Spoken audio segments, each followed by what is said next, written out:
ప్రభునందు నాకు అత్యంత ప్రియమైనటువంటి వారులారా, మన ప్రభువును రక్షకుడైనటువంటి యేసుక్రీస్తు వారి యొక్క శుభనామములు మీ అందరికీ నా హృదయపూర్వకమైనటువంటి శుభములు వందనములు తెలియజేస్తున్నాను. ఉదయకాల సమయంలో దేవుని వాక్యాన్ని మనం ధ్యానం చేసుకుందాము. ఈరోజు వాక్య ధ్యానము కొరకు మనం తీసుకున్నటువంటి లేఖన భాగము కీర్తనల గ్రంథము 52వ కీర్తన 8వ వచనం చదువుకుందాం.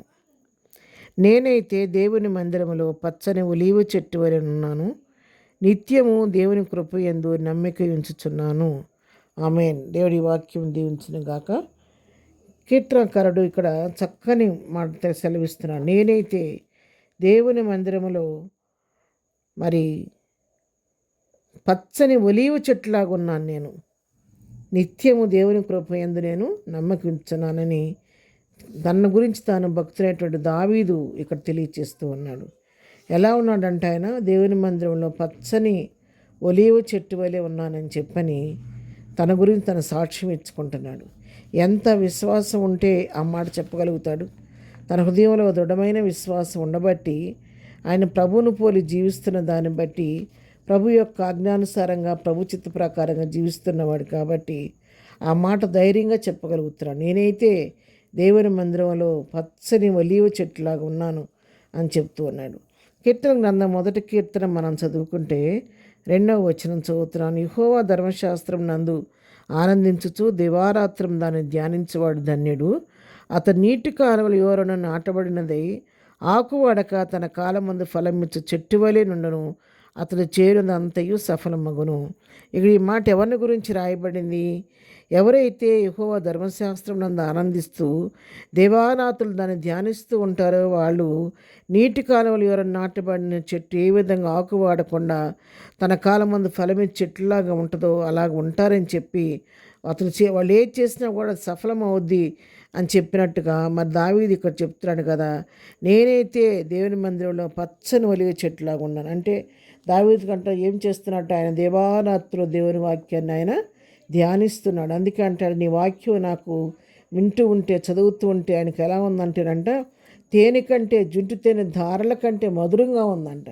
ప్రభు మీద దొరికినట్టుగా ఉందయ్యా నాకు నీ వాక్యం చదువుతుంటే అని కీర్తనకారుడు మరొక చోట కీర్తన గ్రంథం వివరిస్తూ ఉంటాడు.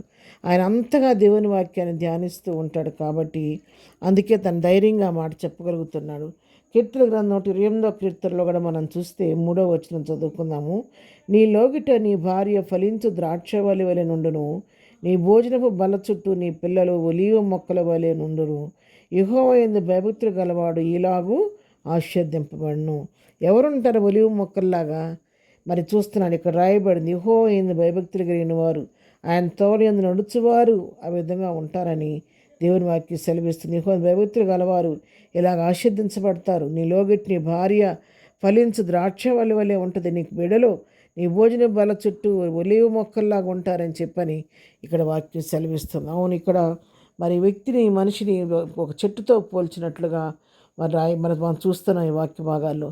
అందుకే మరొక చోట వాక్యం రాయబడింది, నా జల్లి యొక్క ఆయుష్యము వృక్షాయుష్యం వలె ఉండదని చెప్పింది. అంటే చెట్ల యొక్క ఆయుష్కాలం చాలా ఎక్కువ ఉంటుంది. మనుషుల కంటే మన జంతువుల కంటే కూడా చెట్లు ఆయుష్ కొన్ని వందల సంవత్సరాలు బ్రతికే చెట్లు ఉంటాయి. అందుకని ఆ జల్లి ఆయుష్యము వృక్షాయుష్యం వలె ఉంటుందని చెప్పని ఒక చోట వాక్యం మనం చదువుతూ ఉంటాం. ఇక్కడ దావీదు మరి దేవుని కృపయందు ఆయన నిత్యము నమ్మిక ఉంచి ఆయన కృపలో బలపడుతూ ఆయన కృపలో ఆనందిస్తూ దివారాత్రులు దేవుని వాక్యాన్ని ధ్యానం చేస్తూ ధర్మశాస్త్రాన్ని ధ్యానం చేస్తూ ప్రభువుకి ఇష్టడుగా జీవించాడు. అందుకే నీటి కాలంలో ఎవరైనా నాటబడిన మొక్క వలె పచ్చగా ఉన్నాడు. అందుకే తన ధైర్యంగా చెప్పగలుగుతాడు, నేనైతే దేవుని మందిరంలో పచ్చని ఒలీవ చెట్టు వలె ఉన్నానని చెబుతున్నాను. అవును పిల్లరా, ఉదయకాలం దేవుని వాక్యం నీతో నాతో మాట్లాడకుండా దావీదు చెప్పినట్టుగా నీవు నేను కూడా ఒక మంచి ఒలీవ మొక్కలాగా పచ్చని ఒలీవ చెట్టు వలె దేవుని మందిరం ఉండాలని ఆశ కలుగుతుందా? అలాంటి ఆశ మీకుంటే చేయవలసింది ఒకటే, ఏమి లేదు, దేవుని యొక్క వాక్యాన్ని ప్రతిదినము చదవటం నేర్చుకోండి, అలవాటు చేసుకోండి. ఇప్పటికే అటు అలవాటు ఉంటే మిమ్మల్ని బట్టి దేవుని నామని మహిమ కలుగును గాక. ఒకవేళ లేకపోతే ప్రతిదినము దేవుని వాక్యం చదవటం నేర్చుకోండి. వాక్యం జీవింపు చేస్తుంది కాబట్టి ఆ వాక్యం ద్వారా మనం పచ్చని చెట్ల వలె దేవుని నామం కొరకు లోకంలో ఉంటాం. ప్రార్థన. ప్రేమగల తండ్రి, పరిశుద్ధమైన మా ప్రియ ప్రభువా, నీ పాదముల కొందనాలు. ఉదయకాలం మాకు ఇచ్చినటువంటి లేఖన భాగాన్ని బట్టి నీ కొందనాలు.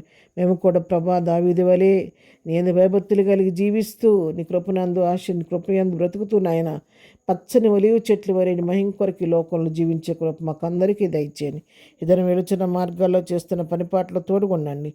ఇదన బర్త్డే మ్యారేజ్ చేసుకుని బిడ్డలు దీవించి ఆశీర్దించి ప్రతి వారు అవసరక్కరు మీ నామలో తీర్చమని యేసునామలో ప్రార్థించడి పొందుకొని ఉన్నాము తండ్రి.